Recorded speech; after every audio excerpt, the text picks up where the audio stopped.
The ATF surrounds the abandoned house because they are in a standoff with Dumont. Get off my fucking property! A biker named Saulan aka Keel comes strolling by to send Dumont a hidden message. You left you no choice, Dumont!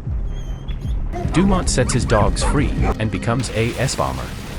Dwight enjoys a cup of coffee and sees old Pilot the horse taking a stroll. Later Tyson teaches Dwight the ways of the road to not fail the road test. Tyson wants a raise because where do you see you? Position of power or something like that. Dwight is against it because You're not a Boy Scout, but you're not a bad guy either. They arrive at the dispensary and see a bunch of potheads enjoying a party. Dwight reminds Bodie he's his guardian angel because Did you see? The feds raided that dispensary in Stillwater. You're lucky I came around. Dwight sees a new business opportunity by selling nitrous oxide and goes to Mitch to see if he can supply them with nitrous oxide because So you can buy nitrous in bulk. You got 10 tanks there, 3 nights, $10 a pop. It's a little over $100,000. The next day Armand stalks Dwight like a crazy ex.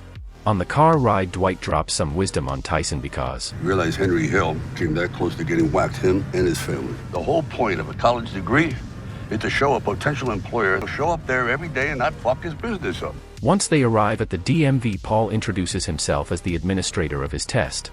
During the test a random guy does a hit and run, but luckily they survived. Dwight starts chasing after him while the administrator shits his pants. Dwight takes a different road to ram into the shooter out of nowhere. Shut the fuck up. To focus on chasing the shooter, but the shooter slips away. Police arrive on the scene to check if everyone is okay. The shooter turns out to be Armand and he burns the car to get rid of the evidence. Dwight is taken back to the station to give his statement, but the popo doesn't believe it was a random hit and run because You've got a lot of priors, Mr. Manfredi. Dwight believes. I got a feeling he failed a lot of people. Whoever did this had it out for the driving instructor. Stacy drops by to let Dwight go and he takes her to dinner to thank her.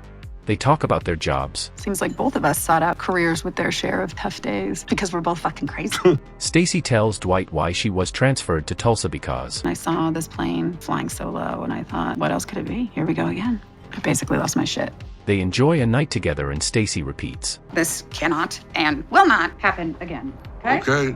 Before leaving, Dwight calls Chicky to see if they sent the hitman, but Chicky denies it because I mediated a fair outcome with all parties. Dwight visits Paul to give him 10 grand to get him to look for a license plate for him to find Armand. At the ATF, Stacy reviews video footage of Keel because he's the head of the Black Macadam, a motorcycle gang, and the crew is fully arming themselves. She wants to focus on Keel, Robbie, and Carson because Dumont is dead. Dwight enjoys a meal at a diner and gives Tyson his severance because You see the bullet holes in that car? I'm not here to get you killed. Tyson doesn't want to quit because he wants in, so Dwight gets Tyson to march back into the dealership to replace his damaged car for free. Dwight goes to the location Paul gives him about the burnt car, and luckily Dwight finds evidence in the car because Fire needs oxygen to burn. This idiot kept the windows closed. they assume the shooter is located in Fenario Ranch with the evidence. Dwight goes to the ranch to talk to the boss to find the shooter, but she doesn't give in and won't allow Dwight to ask around on her property. Stacy goes back to the explosion site to look for evidence and finds a dog to take home.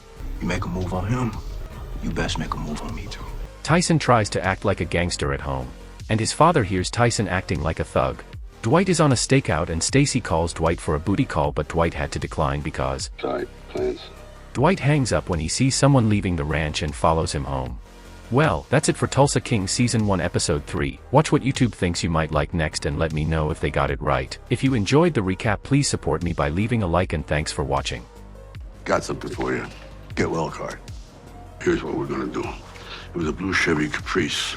I want you to call your buddies down at the DMV and see what they come up with.